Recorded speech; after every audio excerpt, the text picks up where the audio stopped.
Hi, I'm Jason Pierce, and this week I'm going to see how long I can hold a plank for.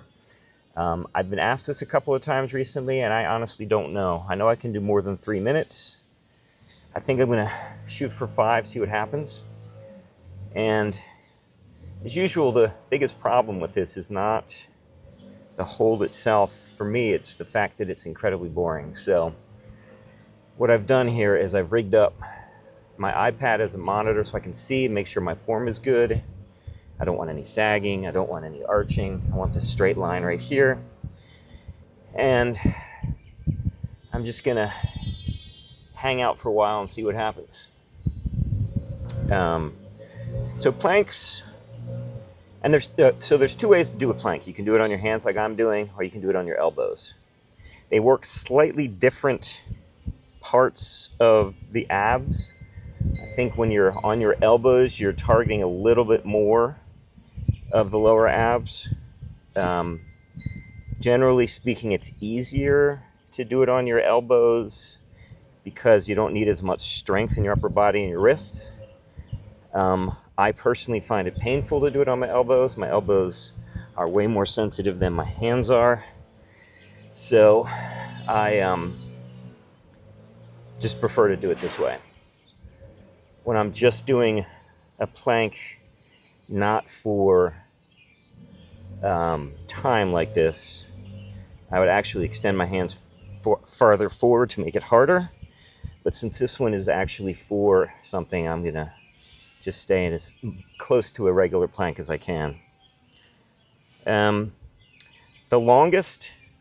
record for the longest plank hold is 9.5 hours.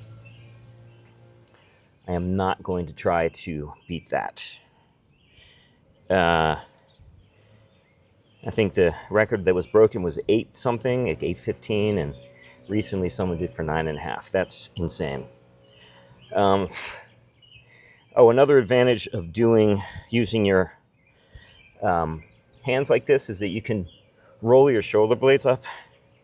This is a good position to be in for building strength in your back and working towards things like handstands and planches and things like that. And also, this is really good for your wrists. When you're on your hands like this, you want to try to press down with your fingertips.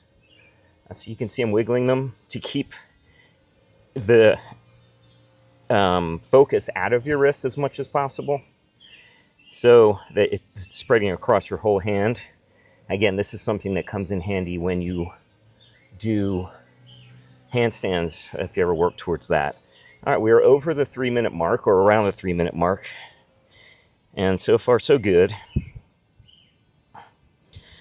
I am now starting to feel it. Now, as I was looking up different things about planks, there's some pretty good research that shows that there's not a whole lot of benefits to doing a plank for more than 2 minutes.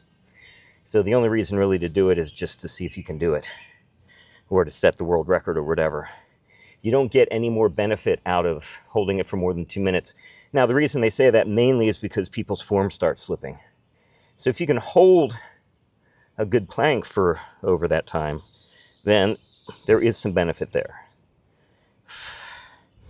I'm now starting to feel it. Now, I guess the downside to doing it on your hands is that your shoulders get tired. So I'm really starting to feel it there. Let's see if we can get to 5 minutes. That's another minute. I'm fairly certain I'll be able to do it.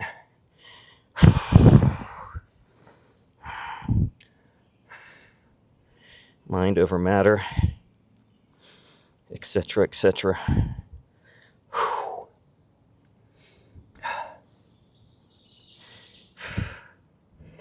I'm running out of things to say. I've given myself a pretty decent view here, so I'm seeing birds and plants and things. About 30 more seconds for 5, and then I'll just see what happens after that. It's really getting squirrely now. Realizing I didn't start my watch, so I can't tell how many calories I'm burning or anything. but that's okay. Whew. I think I've hit the 5-minute mark. I'm not 100% sure when I started, but we'll stop there. Okay, so that was fun. So I can do an over a 5-minute plank. I bet if I was on my elbows, I could probably go longer, I guess. I mean, it just depends. I always, like I said, I feel it there more than my hands usually. So, hope you enjoyed this. Please like and subscribe, tell your friends, and as usual, stay healthy.